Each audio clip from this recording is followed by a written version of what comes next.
नमस्कार, मैं तुषार वर्मा आपका मेरी चैनल में स्वागत करता हूँ। मुंशी प्रेमचंद हिंदी जगत के एक बहुमूल्य सितारे हैं। उनकी सारी कहानियां मुझे बेहद पसंद है। आज मैं आपको उनके द्वारा लिखी एक कहानी दो बैलों की कथा सुनाने जा रहा हूँ। दो बैलों की कथा। कहानी की शुरुआत करते हैं। जानवरों में गधा सबसे ज्यादा बुद्धिमान समझा जाता है। हम जब किसी आदमी को पल्ले दर्जे का बेवकूफ कहना चाहते हैं तो उसे गधा कहते हैं। गधा सचमुच बेवकूफ है या उसके सीधेपन, उसकी निरापद सहिष्णुता ने उसे यह पदवी दे दी है, इसका निश्चय नहीं किया जा सकता। गायें सींग मारती हैं। ब्याई हुई गायें तो अनायास ही सिंहनी का रूप धारण कर लेती हैं। कुत्ता भी बहुत गरीब जानवर है, लेकिन कभी कभी उसे भी क्रोध आ ही जाता है। किंतु गधे को भी कभी क्रोध करते नहीं सुना न देखा। जितना चाहो गरीब को मारो, चाहे जैसी खराब सड़ी हुई घास सामने डाल दो, उसके चेहरे पर कभी असंतोष की छाया भी न दिखाई देगी। वैशाख में चाहे एकाध बार कुल्ले कर लेता हो हम तो उसे कभी खुश होते नहीं देखा। उसके चेहरे पर एक स्थायी विषाद स्थायी रूप से छाया रहता है। सुख दुख हानि लाभ किसी भी दशा में उसे बदलते नहीं देखा। ऋषियों मुनियों के जितने गुण हैं वे सभी उसके पराकाष्ठा को पहुंच गए हैं, पर आदमी उसे बेवकूफ कहता है। सद्गुणों का इतना अनादर कभी नहीं देखा। कदाचित सीधापन संसार के लिए उपयुक्त नहीं है। देखिए ना, भारतवासियों को की अफ्रीका में क्या दुर्दशा हो रही है। क्यों अमेरिका में उन्हें घुसने नहीं दिया जाता। बेचारे शराब नहीं पीते, चार पैसे कुछ समय के लिए बचाकर रखते हैं, जी तोड़कर काम करते हैं, किसी से लड़ाई झड़ाई नहीं करते, चार बातें सुनकर गम खा जाते हैं, फिर भी बदनाम है। कहा जाता है वे जीवन के आदर्श को नीचा करते हैं। अगर वे भी ईंट का जवाब पत्थर से देना सीख जाते तो शायद सभ्य कहलाने लगते। जापान की मिसाल सामने है। एक ही विजय ने उसे संसार की सभ्य जातियों में गण्य बना दिया। लेकिन गधे का एक छोटा भाई और भी है जो उससे कुछ भी कम गधा है, और वह है बैल। जिस अर्थ में हम गधा का प्रयोग करते हैं, कुछ उसी से मिलते जुलते अर्थ बछिया के ताऊ का भी प्रयोग करते हैं। कुछ लोग बैल को शायद बेवकूफों में सर्वश्रेष्ठ कहेंगे, मगर हमारा विचार ऐसा नहीं है। बैल कभी कभी मारता भी है, कभी कभी अड़ियल बैल भी देखने में आ जाता है, और कभी भी कई रीतियों से वह अपना असंतोष प्रकट कर देता है। अतएव उसका स्थान गधे से नीचे है। जूरी काची के दोनों बैलों के नाम थे हीरा और मोती। दोनों पच्छाई जाति के थे, देखने में सुंदर, काम में चौकस, डील में ऊंचे। बहुत दिनों साथ रहते रहते दोनों में भाईचारा हो गया था। दोनों आमने सामने या आसपास बैठे हुए एक दूसरे से मूक भाषा में विचार विनिमय करते थे। एक दूसरे के मन की बात कैसे समझ जाता था हम नहीं कह सकते। अवश्य ही उनमें कोई ऐसी गुप्त शक्ति थी जिससे जीवों में श्रेष्ठता का दावा करने वाले मनुष्य वंचित हैं। दोनों एक दूसरे को चाटकर और सूंघकर अपना प्रेम प्रकट करते। कभी कभी दोनों सींग भी मिला लिया करते थे। विग्रह के नाते से नहीं, केवल विनोद के भाव से, आत्मीयता के भाव से। जैसे दोस्तों में घनिष्ठता होती है, धौल धप्पा होने लगता है। इसके बिना दोस्ती कुछ फुसफुसी, कुछ हल्की सी रहती है, जिस पर ज्यादा विश्वास नहीं किया जा सकता। जिस वक्त ये दोनों बैल हल या गाड़ी में जोत दिए जाते और गर्दन हिला हिला कर चलते, उस वक्त हर एक की यही चेष्टा होती थी कि ज्यादा से ज्यादा बोझ मेरी गर्दन पर रहे। दिन भर के बाद दोपहर या संध्या को दोनों खुलते तो एक दूसरे को चाट चाट कर अपनी थकान मिटा लिया करते।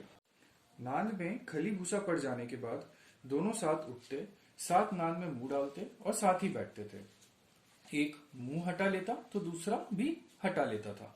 संयोग की बात, जूरी ने एक बार गोई को ससुराल भेज दिया। बैलों को क्या मालूम कि वे कहाँ भेजे जा रहे हैं। समझे, मालिक ने हमें भेज दिया। अपना यो बेचा जाना उन्हें अच्छा लगा या बुरा कौन जाने, पर जूरी के साले गया को घर तक गोई ले जाने में दांतों पसीना आ गया। पीछे से हाँकता तो दोनों दाएं बाएं भागते। पगिया पकड़कर आगे से खींचता तो दोनों पीछे की ओर जाते, मारता तो दोनों सींग नीचे करके हुंकारते। अगर ईश्वर ने उन्हें वाणी दी होती तो झूरी से पूछते, तुम हम गरीबों को क्यों निकाल रहे हो? हमने तो तुम्हारी सेवा करने में कोई कसर नहीं उठा रखी। अगर इतनी मेहनत से काम न चलता तो और काम ले लेते। हमें तो तुम्हारी चाकरी से मर जाना कबूल था। हमने कभी दाने चारे की शिकायत नहीं की। तुमने जो कुछ खिलाया वो सिर झुकाकर खा लिया। फिर तुमने हमें इस जालिम के हाथों क्यों भेज दिया? संध्या समय दोनों बैल अपने नए स्थान पर पहुंचे।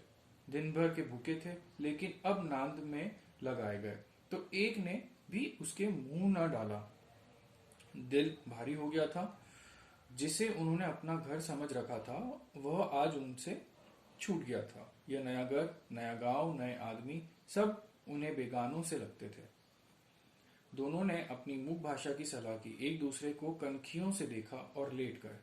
जब गांव में सोता पड़ गया तो दोनों ने जोर मारकर पगहे तुड़ा डाले और घर की तरफ चले।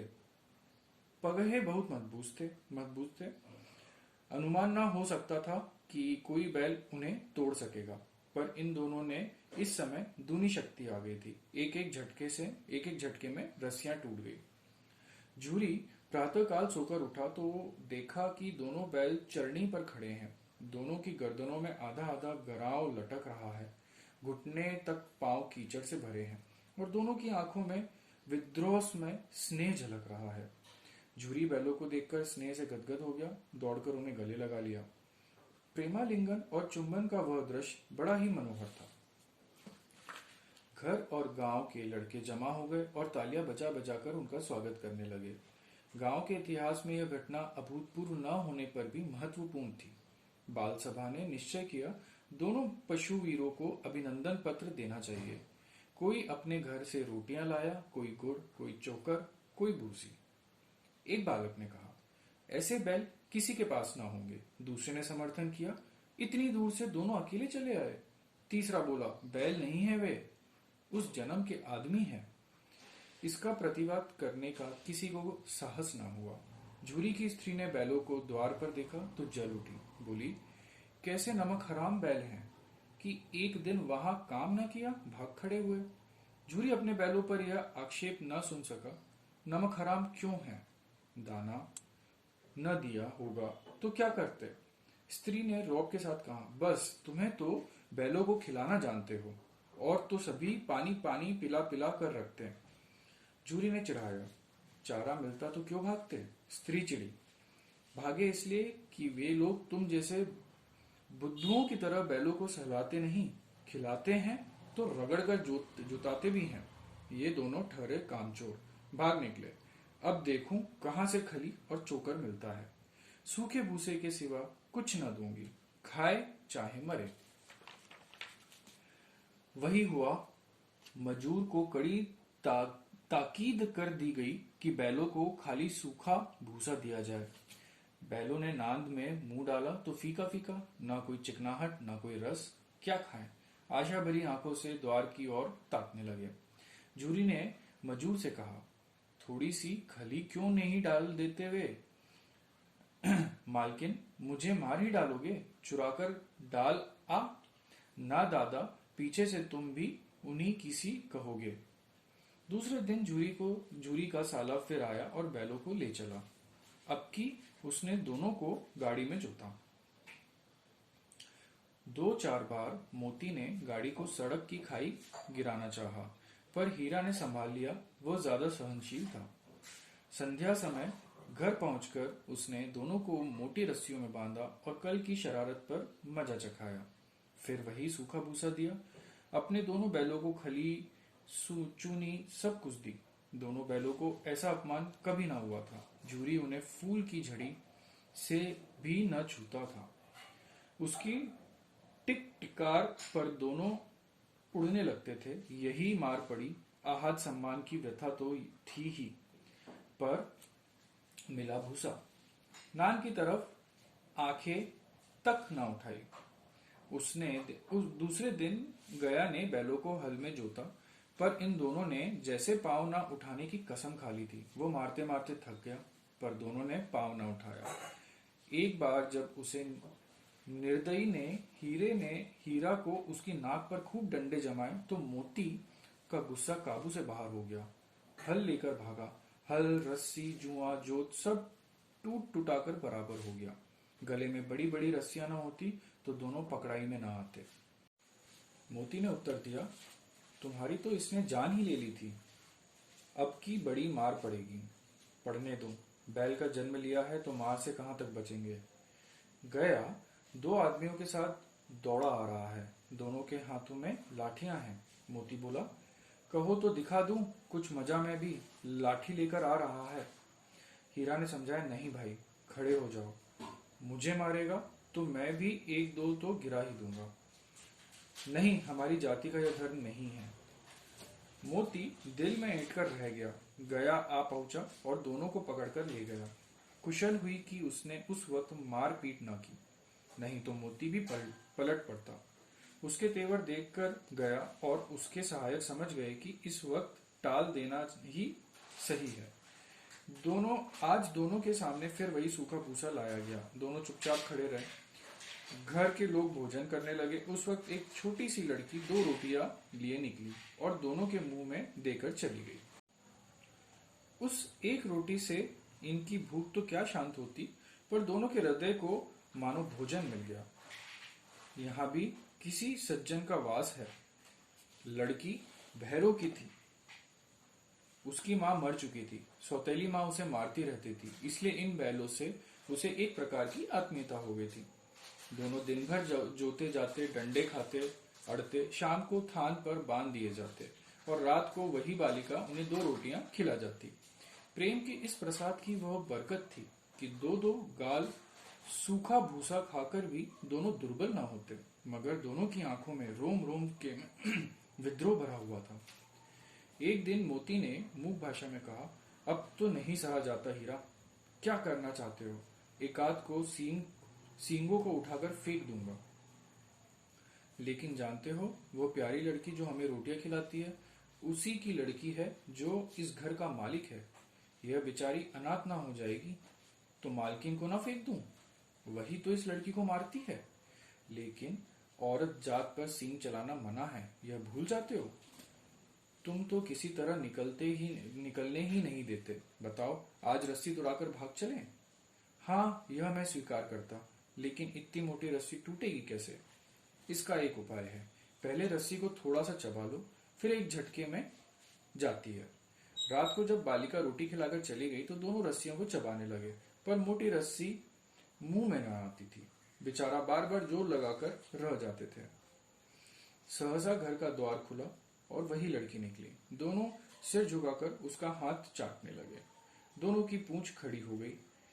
उसने उनके माथे सहलाए और बोली, खोले देती हूँ, चुपके से भाग जाओ, नहीं तो यहाँ लोग मार डालेंगे। आज घर में सलाह हो रही थी कि इनकी नाकों में नाथ डाल दिया जाए। उसने गराव खोल दिए। दोनों चुपचाप खड़े रहे।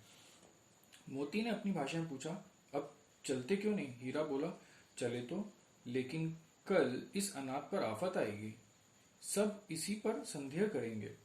सहसा बालिका चिल्लाई, दोनों फूफा वाले बैल भागे जा रहे हैं। ओ दादा, दादा, दोनों बैल भागे जा रहे हैं, जल्दी दौड़ो। गया हड़बड़ाकर भीतर से निकला और बैलों को पकड़ने चला। वे दोनों भागे। गया ने पीछा किया। वे और तेज भागे। गया ने शोर मचाया, फिर गांव के कुछ आदमियों को भी साथ लेने के लिए लौटा। दोनों मित्रों को भागने का मौका मिल गया। सीधे दौड़ते चले गए। यहाँ तक कि मार्ग का ज्ञान न रहा। जिस परिचित मार्ग से आए थे उसका यहाँ पता न था। नए नए गांव मिलने लगे। तब दोनों एक खेत के किनारे खड़े होकर सोचने लगे, अब क्या करना चाहिए। हीरा ने कहा, मालूम होता है राह भूल गए। तुम भी बेतहाशा भागे, वहीं उसे मार गिराना था। उसे मार गिराते तो दुनिया क्या कहती? वो अपना धर्म छोड़ दें, लेकिन हम अपना धर्म क्यों छोड़ें? दोनों भूख से व्याकुल हो रहे थे। खेत में मटर खड़ी थी, चरने लगे। रह रह कर आहट ले लेते थे, कोई आता तो नहीं है। जब पेट भर गया, दोनों ने आजादी का अनुभव किया तो मस्त होकर उछलते कूदते लगे। पहले दोनों ने डकार ली, फिर सींग मिलाए और एक दूसरे को ठेलने लगे।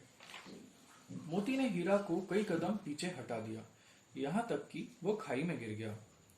तब उसे भी क्रोध आया, संभल कर उठा और फिर मोती से भिड़ गया। मोती ने देखा खेल में झगड़ा हुआ चाहता है, तो किनारे हट गया। अरे यह क्या, कोई सांड डॉक्टर चला आ रहा है। हाँ, सांड ही है। वो सामने आ पहुंचा। दोनों मित्र बगले झाग रहे थे। सांड पूरा हाथी है, उससे भिड़ना जान से हाथ धोना है। लेकिन न भिड़ने पर भी तो जान बचती नहीं नजर आती।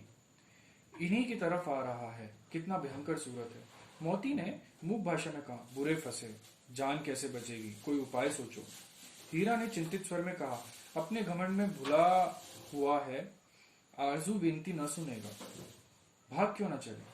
भागना कायरता है, तो फिर यही मरो।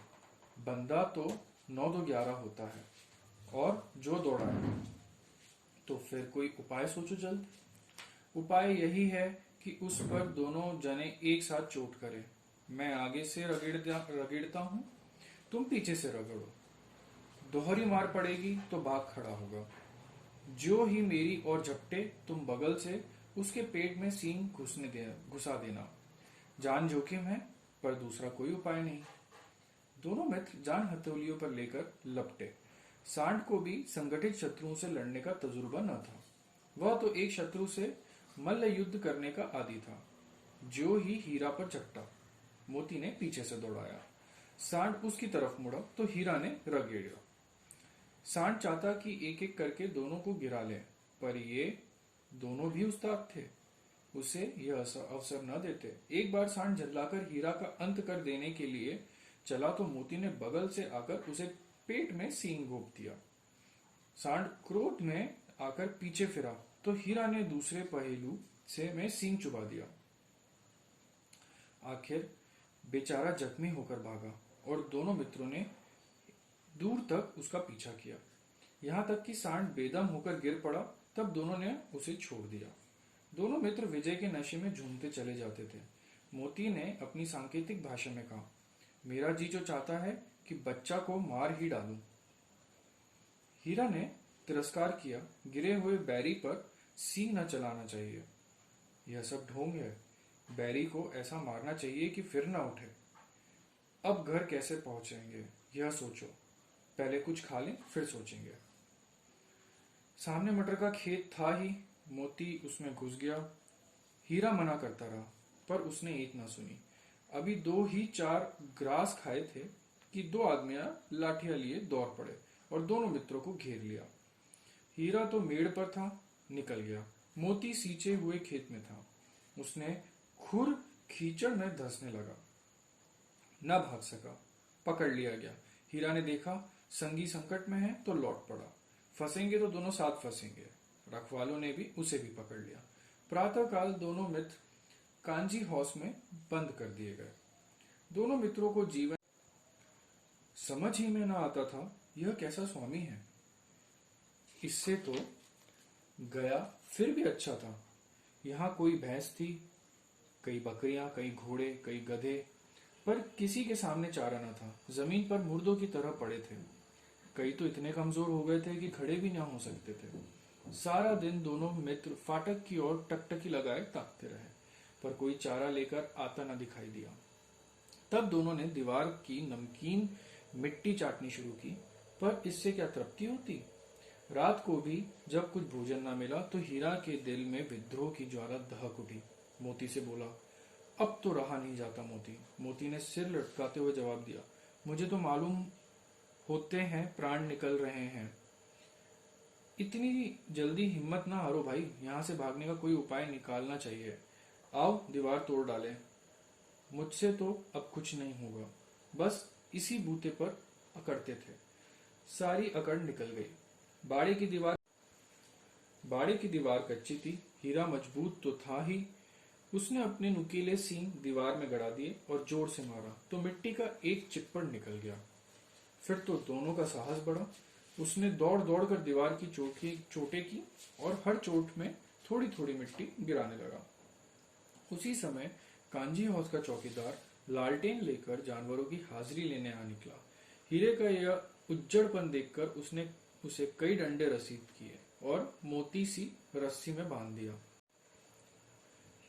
हीरा का यह उज्जड़पन देखकर उसने उसे कई डंडे रसीद किए और मोटी सी रस्सी में बांध दिया।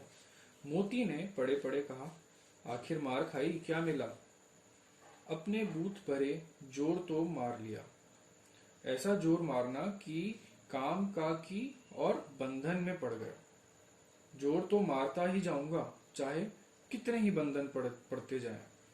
जान से हाथ धोना पड़ेगा, कुछ परवाह नहीं, यूं भी तो मरना ही है। सोचो, दीवार खुद जाती तो कितनी जानें बच जाती। इतना भाई यहाँ बंद है, किसी की देह में जान नहीं है।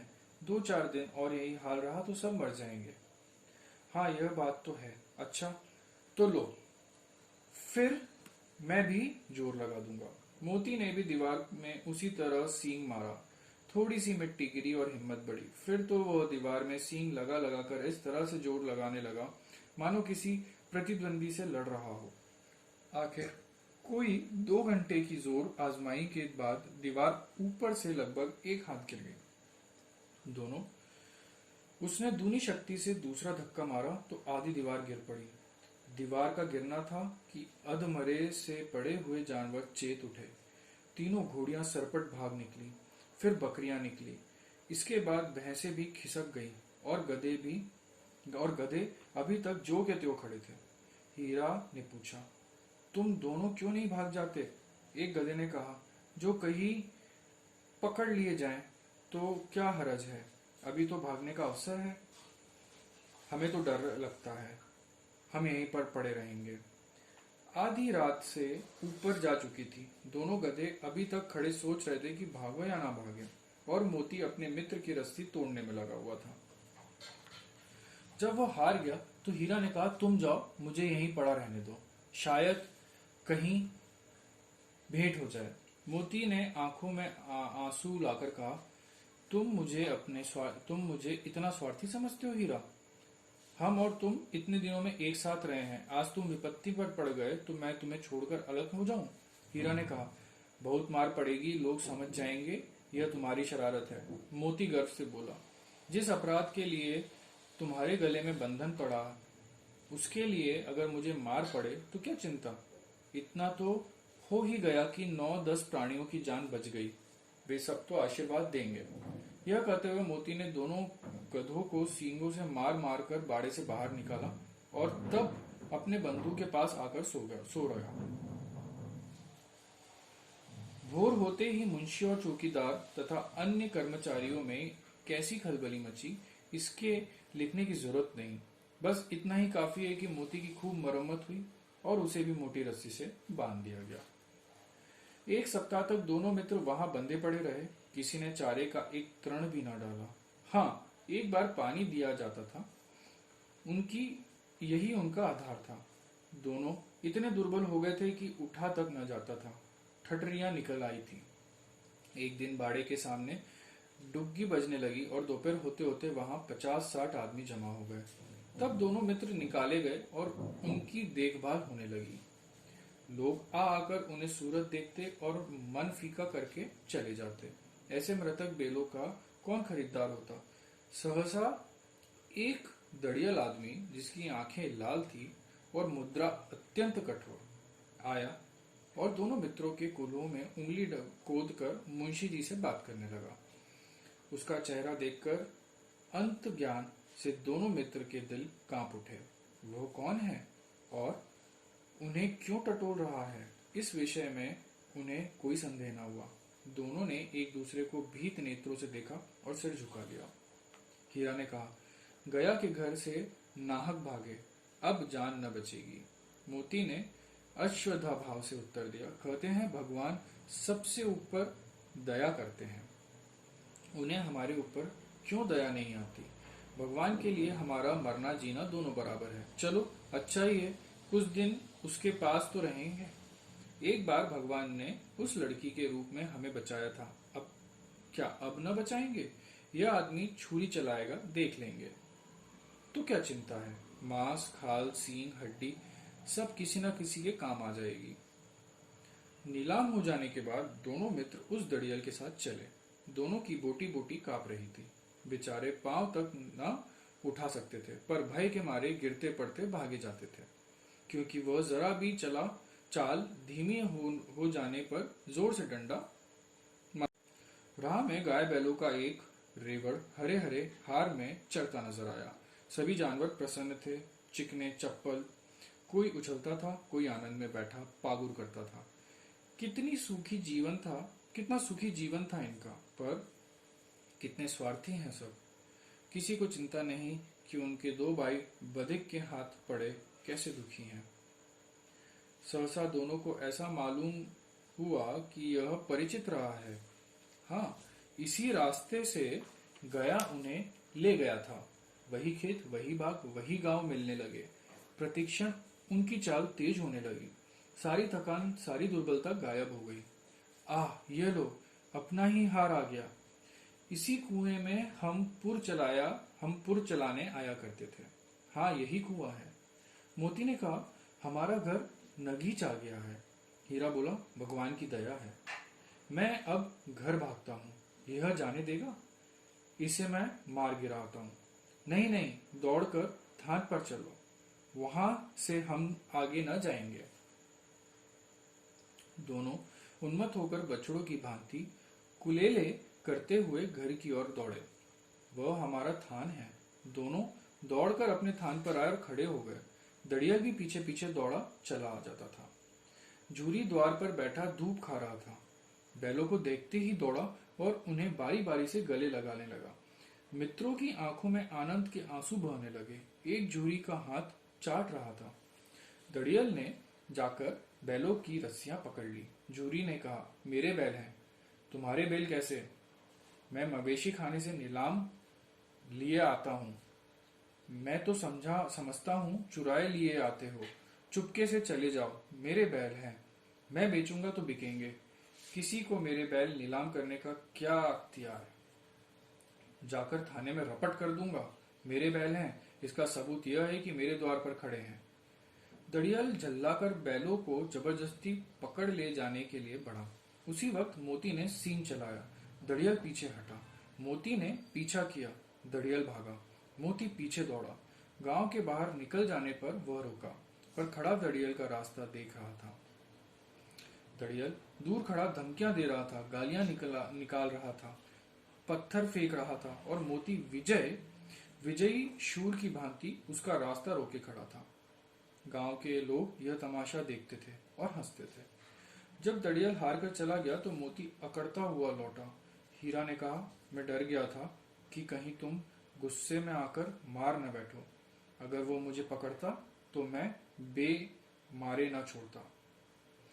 अब ना आएगा तो दूर से ही खबर लूंगा, देखूं कैसे ले जाता है। जो गोली मरवा दे मर जा। हमारी जान को कोई जान ही नहीं समझता, इसलिए कि हम इतने सीधे होते हैं। जरा देर में नांदों में खली भूसा चोकर और दाना भर दिया गया और दोनों मित्र खाने लगे।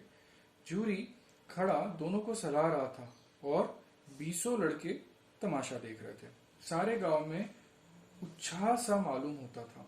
उसी समय मालकिन ने आकर दोनों के माथे चूम लिए। ये कहानी थी मुंशी प्रेमचंद की दो बैलों की कथा। आपको कहानी कैसी लगी मुझे कमेंट करके जरूर बताएं। अगली कहानी लेकर आपके सम्मुख फिर उपस्थित होऊंगा। तब तक के लिए धन्यवाद।